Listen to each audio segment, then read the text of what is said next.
अखण्डमण्डलाकारं व्याप्तं येन चराचरं तत्पदं दर्शितं येन तस्मै श्री गुरवे नमः। तस्मै श्री गुरवे नमः। I have been associated with AMA for last many years, and then BMA thought, why not get Swamiji? So after AMA, I was called in BMA. You know BMA, Baroda Management Association. Just before I left for US, and there the topic discussed was management and spirituality. So our approach to life is not only one-sided as it is normally in the management practices. They are concerned only the welfare of the organization, the business, the profits, etc.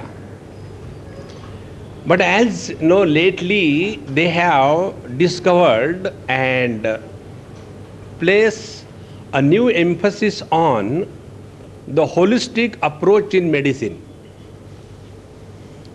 So they want to include every aspect so that the body as a whole, the person as a whole is taken into account and not only considering the disease and treating it.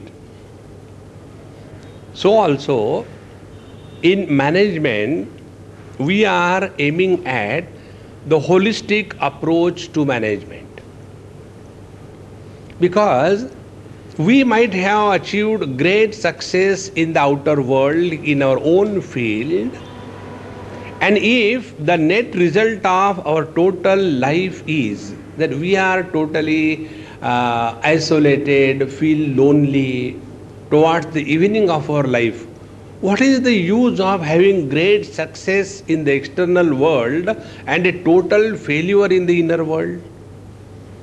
Here, fortunately, we all are of Indian origin, and the sign of a person of Indian origin is the spiritual bent of mind is natural, whether you are a Hindu or a Christian or a Muslim, because the very atmosphere of our country is such that only the material prosperity or material approach to life cannot satisfy the Indian mind. Even if you are a dacoit, you means, just an example, okay? Even if you are a dacoit, you have a goddess to propitiate. We go to that Kali mother, oh mother, I am going to loot such and such thing, please bless me with the strength, and we go and do the things. So, in our approach to life, everything is made spiritual to such an extent that Ganesh Bidi. Could you imagine that Ganesha is used as a brand name for Bidi? Ganesha cannot smoke Bidi. How can he smoke? Through the long trunk he cannot. So, I remember I was in US. Somebody asked me this question. He said, what is the difference between your Hinduism and Christianity? I said, the basic difference is this. Hinduism makes the material life spiritual, and Christianity makes the spiritual life material. How? There is a kind of, sales slogan. Life hai jahan tandurusti hai wahan. Buy one, take two free. Similarly, become Christian, go to heaven. So, the marketing of the spirituality is on such a wild scale that they don't spare any attempt So the point that I want to make is only one. Not we are not studying comparative religion. We have nothing to do with that, because there is nothing like religion. The point is, we cannot be satisfied merely with the material aspect of our life. So, like the Ayurveda does not talk of health as a preposition. Like, in medicine, the Ayurveda doesn't talk disease as a proposition. It talks of health as a proposition. In the normal modern medicine, they talk of health, whether it is the physical, physiological or psychological. So, today we will try to take this aspect of our Indian mind, that we cannot be satisfied without the spiritual touch in our life. Whatever may be our age, ultimately we all come down to the same. Now, what does spiritual life and management means? It's a very simple equation. Management is a field where we live to grow spiritually. See? Like I have become a Babaji. So, this life of a renunciate is a field. The ultimate aim is that I grow spiritually. In the same manner, everybody cannot become a Babaji. We are in the corporate world. So, we take our management field for the spiritual growth. Now, what is the meaning of spiritual growth? The technical word for the spiritual growth or spirituality is Adhyatma Shastra. Adhyatma Shastra means that science which helps us focus attention on the self. So when we are functioning in the outer world, there are three possibilities where our attention can be drawn.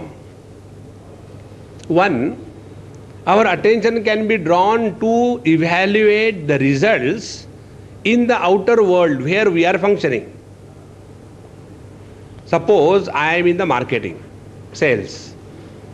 So how do I know my progress in my field? So whether I have met the targets or not, whether I have got some more awards among all the colleagues who are working in the same field. If that is happening, then yes, I have really done a good job in my marketing field. So there is one place where we focus attention, and that place is the area of our specialization where we are working. First. Second thing, when we are functioning in whatever field we are functioning, our attention is not only limited to the area of specialization, but also on our mind. When we are functioning, what is the condition of the mind that is left behind as a result of our interaction with the world? Are we left with a frustrated mind? Are we left with an arrogant mind? Are we left with a confused mind? Because fortunate enough that I come across many people from the corporate world, and this is one thing most of them come to conclusion. This is the term used in US, burnt out. They say, Swami, we are burnt out. I said, no, you look so sweet, well dressed, with a hot sun and a necktie. What more you want? I said, no, Swami, we are burnt out. Why? Because we are working day and night and there is no time for anything and we are so frustrated. So, when we are continuously working in the outer field without taking into account the condition of the mind, the instrument through which we come in contact with the world, that instrument will become one day so blunt that it won't be useful. See? Any instrument that we are using, if it is not taken care of, then that instrument gets worn out and our performance accordingly goes down. So, The outer world is the field where we have to work, and the results are not to be limited only in the outer field, but also our progress should be evaluated what is happening inside. If this is not taken into consideration, we will be leading to the same lifestyle as we see in the Western world. They are luxuriously miserable. Luxuries are plenty and miseries are not less. The reason is they do not have the spiritual bent of mind. Please understand, the word I am using is spiritual. I am not talking about religious. There are three things: philosophy, religion and spirituality.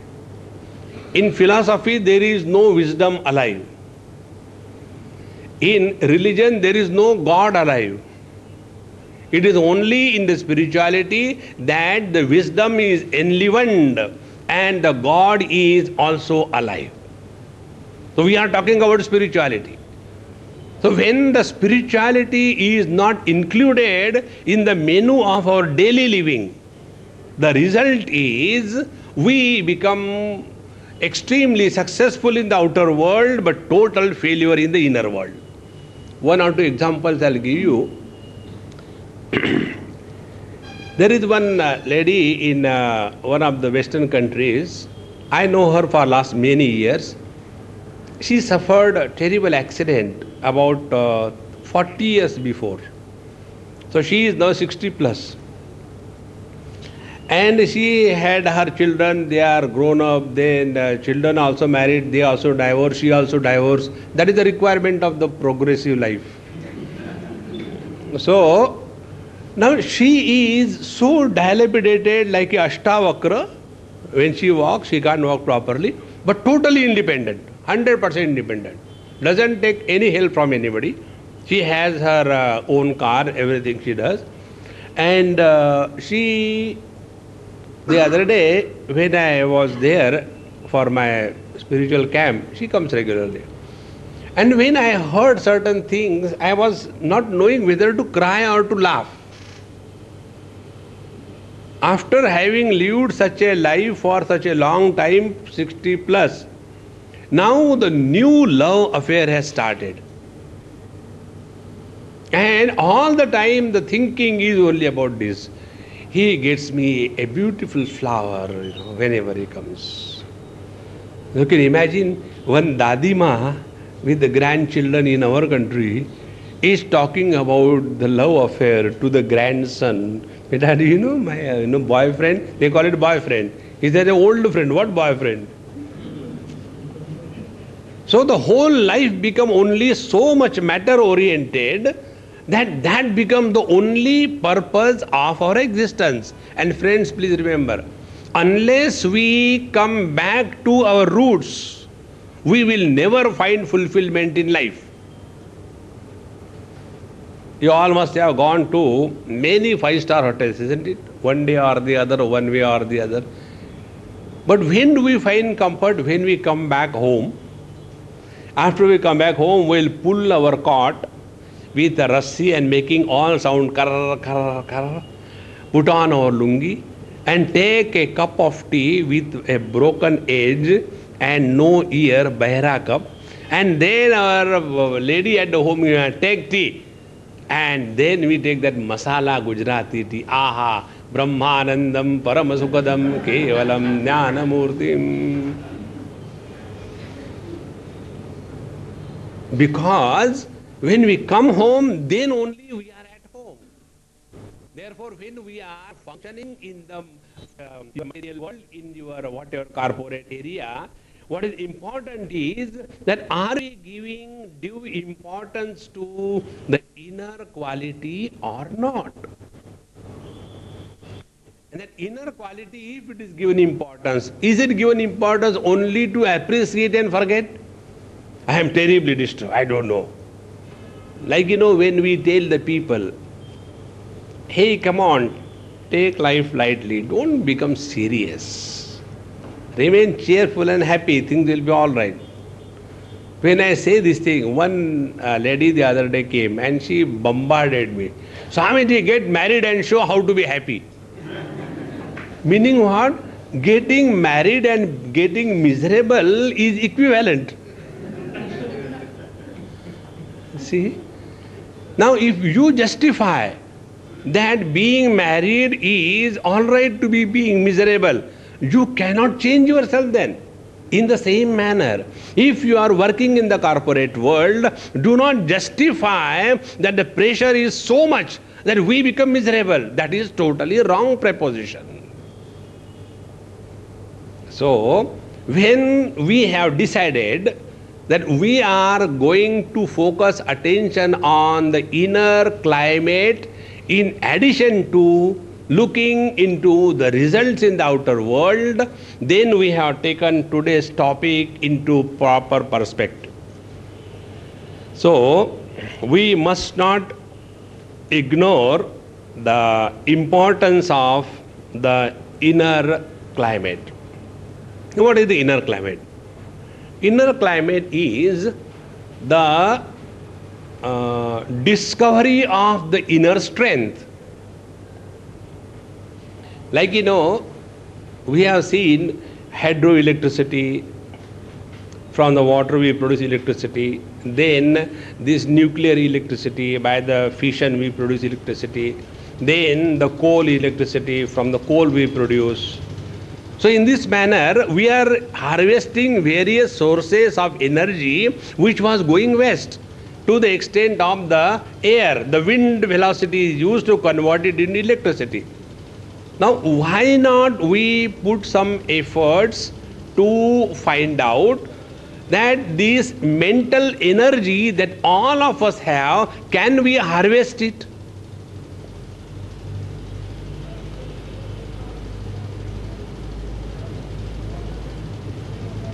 Ask them to do it later. So, when they are harvesting every kind of energy, why not harvest the mental energy which all of us have? And you have seen in the lives of all great masters what was with them because of which they were able to really have a great impact on the world. It was only discovering and harvesting the mental energy that they had. Now the question is, mental energy is the energy which is freely available to us and which is infinite. So why not use that? And the most beautiful part is, we don't have to go to anybody for that particular harvesting of the source of energy. We don't have to go outside. And once you have that mental energy harvested, infinite is the potentiality. Whichever field you work, whether you are working in your management field, or you are working in your own house as a husband or a wife, or you are working with the children as the elder generation, doesn't matter. Energy is the same. So it is very essential for every one of us to look into this source of the inner strength. And once we are convinced that spending time on harvesting the inner strength is not a wastage, how it is? See, once I was talking on time management somewhere. Normally by time management what we mean is this, that we plan our time, how to utilize, what are the priorities to be fixed, and then how we can do the things and all that. But my approach is totally different. Time management is increasing our ability to utilize the time more profitably than managing the time. You manage yourself so that you are able to bring out the best within the limited time. See? Because all of us are given two things common. One, infinite energy, and two, finite time. Everybody. Now, our ability to utilize the infinite energy in the finite time is discovering the inner strength. And therefore, it is necessary that we know what is the source of this inner strength, and that is the mind. Now, once this is understood, then the question is how this inner strength can be harvested, discovered, found out. And therefore, let us see what happens that our inner strength is not discovered or not tapped. What is the reason? First reason. Let us try to understand through an example. If we are pumping water by a pipe at a height, because if the water has to come from above to below, you don't require any additional external energy source. Gravity will pull it down. But if you have to go against, you have to put forward a lot of pressure through the pump, and then slowly the water column will go to the top. But it so happens you have got a very powerful pump which can take the water to any height. You have got a very good pipe system. Everything is perfect. But here and there are big holes on the pipe. So whatever pressure we apply to the water to climb up, it goes to that pressure, and through the hole it is leaked out and it never reaches the top. Exactly this is what happens. The energy that we want to use for something higher is leaked away through the 5 holes of our personality. And those 5 holes are the 5 senses through which we become indulgent in the world. See? And therefore, Patanjali Yoga Darshan tells that unless we practice ahimsa, satya, asteya, brahmacharya and aparigraha, 5 things, our leakage of our energy through these 5 sources will not be plugged. And unless this is plugged, our interaction with the world will not be beneficial to us to grow spiritually. See? Now first, for example, ahimsa, what is said? Ahimsa is non-violence, not committing injury to anybody at physical, mental or the speech level. Now what is the use of this? That we have discovered or harvested our inner strength. Be very attentive. When I have got a negative thought for somebody or something, that negative thought is manifesting in the form of violence. Inside, physically I may not be doing, but inside I am violent. A violent person cannot have a balance of mind. And when the balance of mind is lost, our perception is distorted.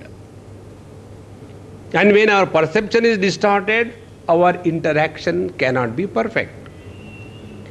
When our interaction is not perfect, our experiences of life cannot be perfect.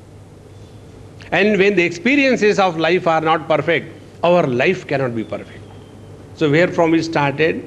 We started from the mind which is assessing the situation. Now this one negative quality, violence, for example, you must experience. When somebody whom you really don't like from the core of your heart, you hate that fellow, and that fellow doesn't know. This is the most beautiful part, you know. When we hate somebody, he doesn't know, but we know ourselves. And he comes early in the morning. Hello Swamiji, how are you? And I am hating that fellow from the core of my bone marrow. And he doesn't know. And early morning he comes, Swamiji, I feel so happy to see you early in the morning. My whole day is made. And I say, my whole life is destroyed because of you. Why you have to come early in the morning? Now that fellow doesn't know. but I am getting totally destroyed inside. On the contrary, if we understand this principle, that whenever I have got ill feeling, presence of ill feeling is himsa. So whenever I have got ill feeling for anybody, for any place, for any work, for any situation, for any time, five things. When I have got ill feelings for them, what happens? That all those things are bound to happen in our life. You cannot get every time the right person. You cannot get every time the right situation. You cannot get every time the right place. You cannot get every time the right time, the right situation. When this is happening and we have got a terrible negative reaction towards that, what will happen? The moment we come in contact, our inner poise is lost. So, when the inner poise is lost, we get disbalance and everything goes wrong. Therefore, now first principle we have discovered. What is the meaning of the inner strength? One, may what happen, our inner equanimity is not disturbed. This is most important.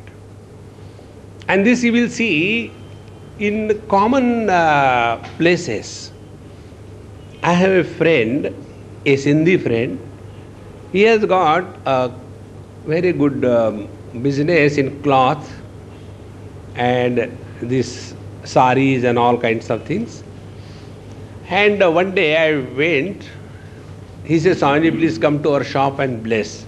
I said, sari shop, what will I bless? By putting saris or what? He said, no, you just come. So I went and I was sitting on, that counter and I was watching. I said, okay, you continue your business. I like to watch. Let me see what is being a shopkeeper, because I never have that experience. So, that very moment, one lady came. I said, see, your customer has come, take care. Customer care is your, motto, so take care. And then she started asking, show me this, show me that, show me that. And you know what ladies can think, even Brahmaji cannot think. What that lady has asked, this texture, that color, this design and this border, do you have? What is available that they will not take. And after piling up more than 100 saris. So, no Bahanji, this and that thing. Then she said, I don't think I can buy. Kuch baat hai Bahanji, I'll show you something more of my choice. Yes. And then he took out one of the things which has already taken out from the thing. This is specially for you. It will look so nice on you. You look so elegant with this, isn't it? The other fellow who is also a salesman is asked, yes, sir. And then done. 1, 2, 3, 4 saris he bumps in his in her packet and gets. When she goes away, I ask him, I said, hey, where from you have this patience to talk and do the things? I said, I'll go mad. He says, Swamiji, if I become angry with my customer, I will not be able to sell. What she wanted, she never got. But what I wanted, I sold her. And the only idea is, I have patience. I have to keep my mind with proper balance. See? Even a salesperson understands this. That when we have to market our product, we have to have our balance perfect. Is it not true in every department of our life's activity? Therefore, one of the most important things in second chapter of Gita, Bhagavan says, Nasti buddhihi ayuktasya nachayuktasya bhavana nacha bhavayata shanti ashantasya kutas sukham. He who does not have the equanimity and balance, his buddhi, his understanding is always clouded. He cannot have perfect understanding.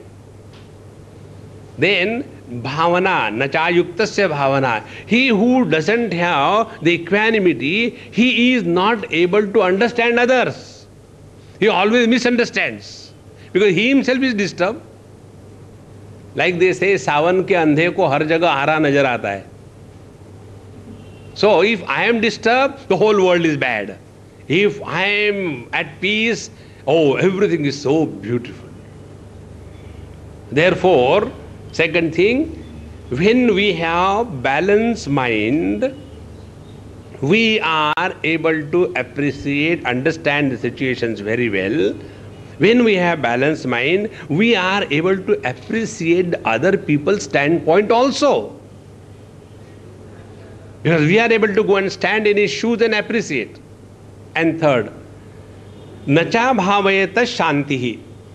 Those people who are not able to understand other people, they cannot be at peace. I'll give one my example. See, once it so happened that they had fixed my lecture somewhere, a big 5-story building. So every day the lecture is to be on the 5th floor because a huge hall, so many people can accommodate.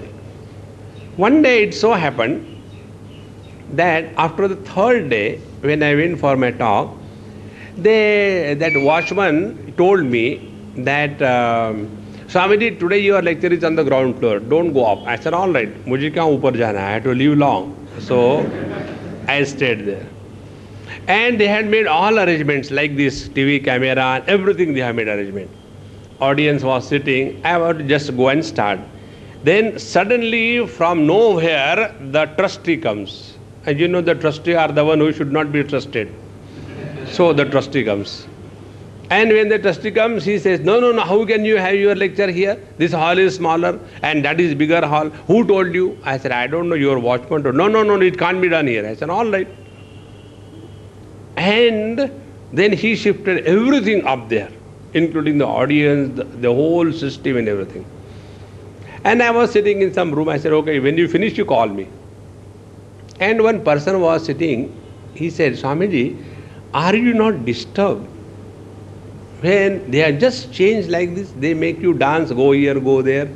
What is this? Because I have seen when similar situation happened with one Swami, the Swami got so wild, he said, I don't trouble to change anything, I am going back. I am not going to talk to anyone. He left back. He didn't talk. He said, but you are so cool. What is the secret? I said, my secret is, I have no doubt that is it that they were listening more on the ground floor and less on the 5th floor? No. Both the places they don't listen. They come here to pass time. So why worry? I am not a loser at all.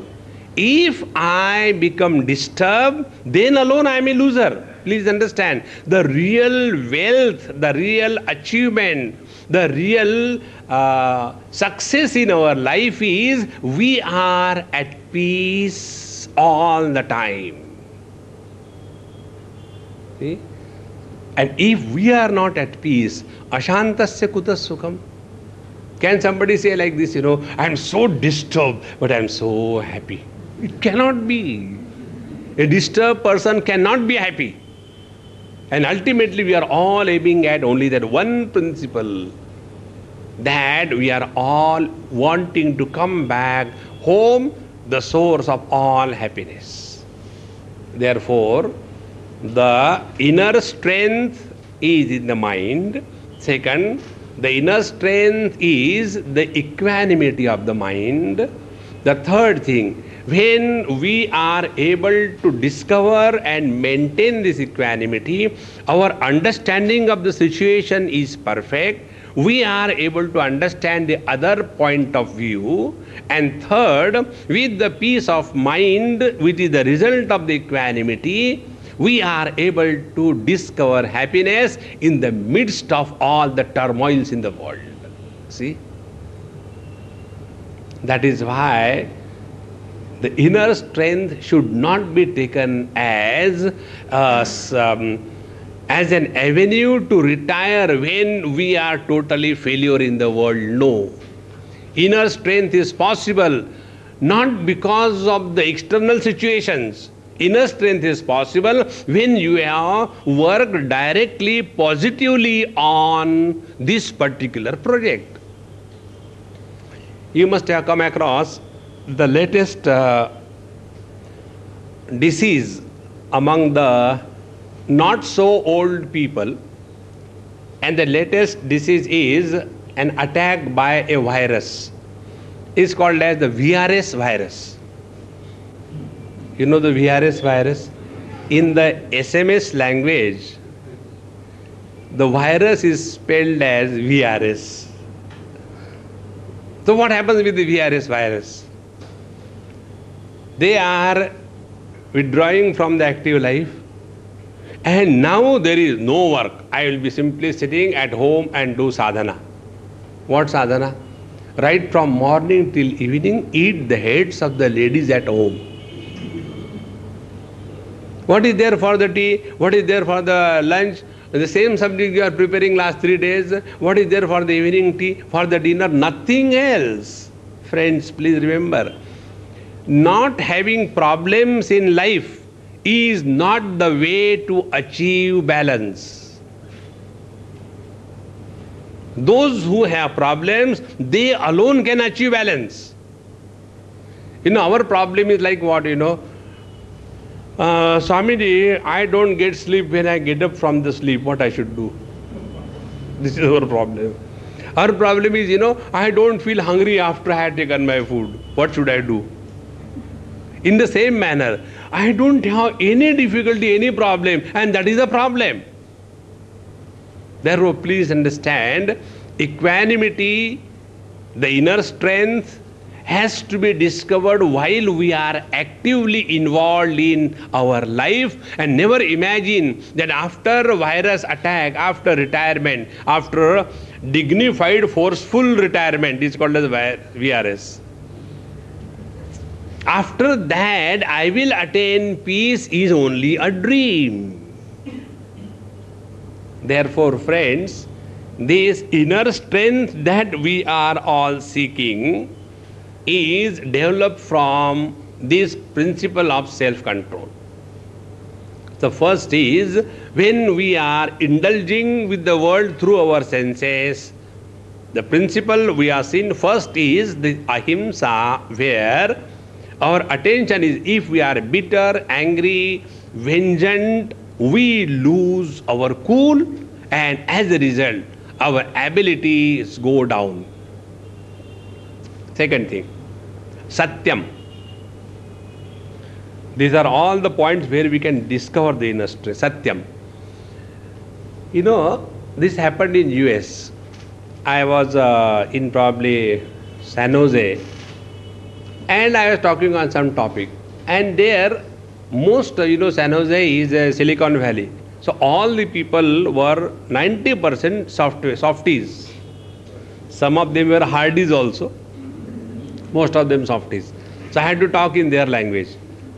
I said, I am staying in somebody's house, and there are watches and clocks in every room. And the most funny part is, none of the watches have a tallying time. Every watch has a different time. And the reason the resident of the house tells, the husband tells, my watch I always keep 15 minutes fast. The other says, I keep my watch only 5 minutes fast. The third one says, I keep my watch exactly on time. Like that, I said, when you do this exercise, what you are doing, when it is 10 o'clock, your watch shows 10:15. When it is 10 o'clock, your watch shows 10:05. So every time when you are reading the watch, you have to take one more step. 10:15 means minus 15, so 10 o'clock. So why do you add one more step to your knowledge?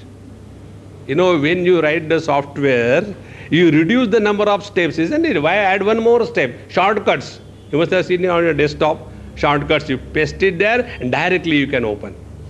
Why do we do that? In the same manner, if we have to call the white as a white, life becomes easy. If you call a diamond as a diamond, life becomes easy.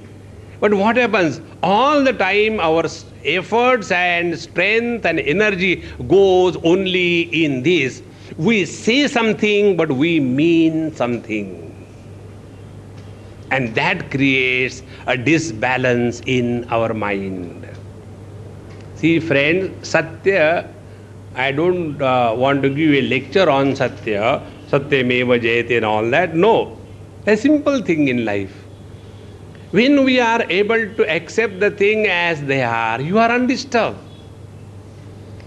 And the most important thing is, let us not become mad after truth. You will not get a Babaji like me who will tell you like this. Be practical in life. One of my friend, he told me, Swamiji, I have never heard you. My son listens. So I said, yes, I am very proud of your son. He is such a genius boy. He said, Swamiji, I don't know how he is born to me. I am a totally different person. What he said, I have never told my son, talk the truth. I always tell him, if you have to do business, learn to speak the lies. Then my son got married. So I told him, now you have to speak more lies. With your wife, you want to survive, speak lies. Don't tell the truth.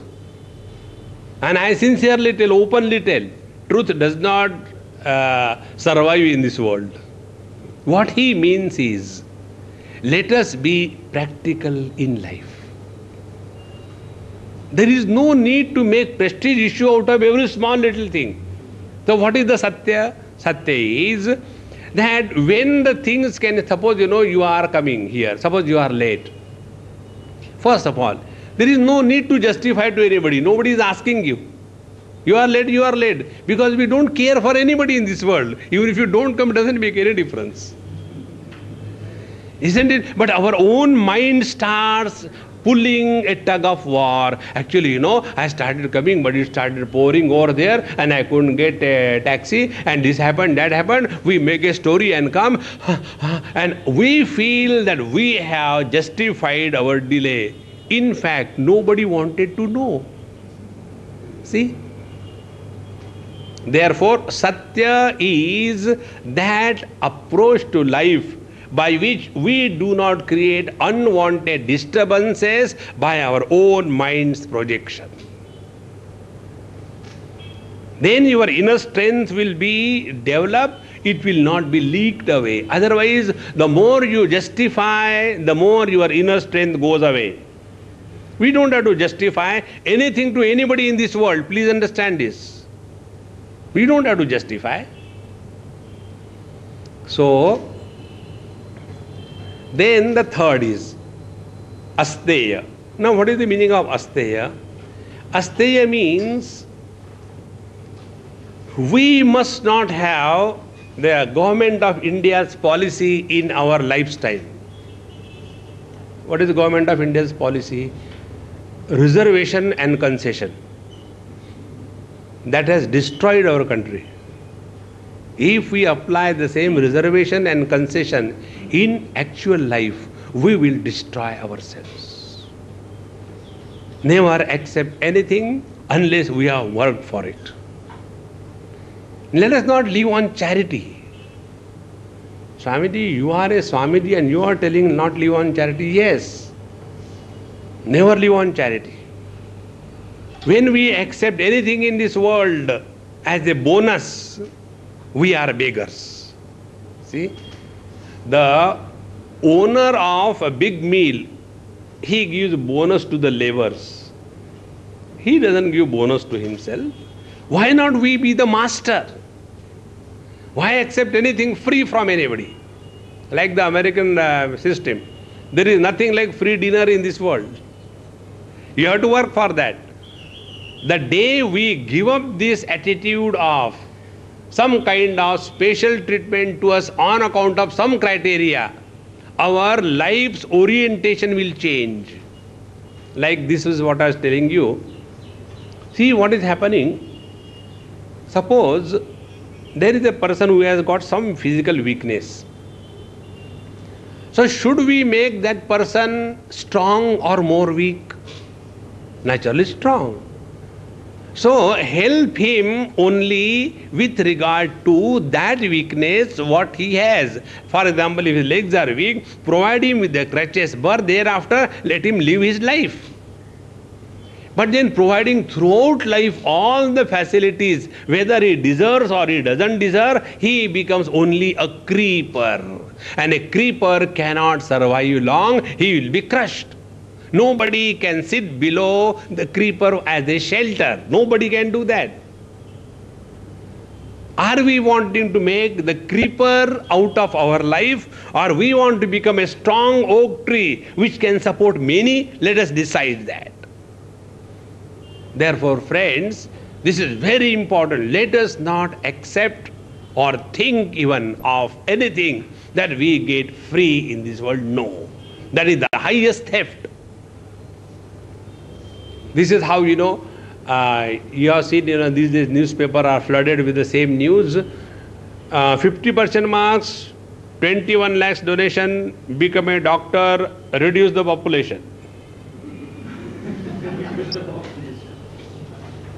Isn't it? That is, they do not know. Somebody yesterday showed me this. Swami, see what is happening. I said, this is a government policy. I said, what is that? Family planning. He said, how that? There is no family. I said, you don't read in between the lines. When a useless student is given an admission for the medical college because he has got the money power, naturally that 21 lakhs rupees investment, do you think he will just forgo? He will recover it. And recover it how? By helping the government to reduce the life on this planet. Therefore, let us not have that attitude in life. I'll tell you the negative aspect of this stay, negative aspect of taking things free. How bad they are. They really destroy our asmita, our sense of self-respect. A person without a self-respect cannot live happily in this world. One or two examples will make this point very clear. First is, this happens in the welfare states. Like, two examples I'll give, one from UK, one from Australia. In UK, if you are not having a job, you get the government pension, whatever is your age. And not only that, in addition to that, you are given free training in any of the jobs, like the computer science or anything what you want to learn. And after that training is over, so that training expenses, everything is done by the state, by the government. And thereafter, again you are shown, now you can do this job. You can say, no, I don't do this job because this is a job which comes in way of my prayer offering time during the day. So this is not suitable for me. So you need not do it. And I came across one, recently I am coming from UK, one person I came across, he says, Swamiji, in our country, all Westerners I am talking about, in our country, there are many people who have not worked one day. They are 60, 65. Not one day they have worked. And they are getting the government grants this way or that way. And there is no way out that the government can do because the rules are like that. One extreme. Another extreme. Beggars are, along with their dog on the roadside, are looked after by the government. Now, who will like to work? You can imagine a dog allowance. So, first of all, you are a beggar. And then you have dog. So, that dog also is looked after by the government. And in this manner, the whole society is becoming the society of wrecks. And riches are only because handful people sitting in the top, they are able to increase the value of their economic status, and this is how the whole country is surviving. See, the individual lifestyle totally gone.